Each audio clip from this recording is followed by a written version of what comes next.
বন্ধুরা, তোমাদের মাঝে আজকে চলে আসলাম একটা গুরুত্বপূর্ণ সেটিং নিয়ে। আমরা অনেকে লাইভে যাচ্ছি, লাইভে গিয়ে লাইভটাকে শেয়ার করছি, শেয়ার করার পরে সেই লাইভগুলো কিন্তু আমাদের নিজের প্রোফাইল থেকে ডিলিট করে দিচ্ছি, কিন্তু তবুও আমাদের প্রোফাইল থেকে কিন্তু ডিলিট হচ্ছে না। তাই তোমাদের মাঝে একটা সেটিং নিয়ে চলে আসলাম। অবশ্যই সবাই স্কিপ না করে ভালো করে দেখো, তাহলেই বুঝতে পারবে সেটিংটাতে কীভাবে আমি করেছি। দেখে ঠিক এভাবেই করে নেবে সবাই। চলো তাহলে শুরু করা যাক। এভাবে ফেসবুকে চলে যাব, তারপরে থ্রি ডটে চলে যাব। থ্রি ডটে চলে যাওয়ার পরে অ্যাক্টিভিটি লগে চলে যাব। এভাবে চলে যাওয়ার পরে এই যে দেখতে পাচ্ছ অপশানটা চলে গেল।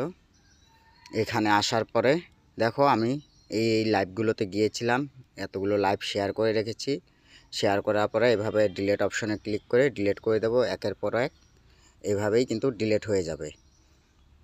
দেখতে পাচ্ছ কিভাবে আমি ডিলিট করছি। সবাই কিন্তু এভাবে ডিলিট করো, না হলে কিন্তু নিজের প্রোফাইলের ক্ষতি হয় অনেক।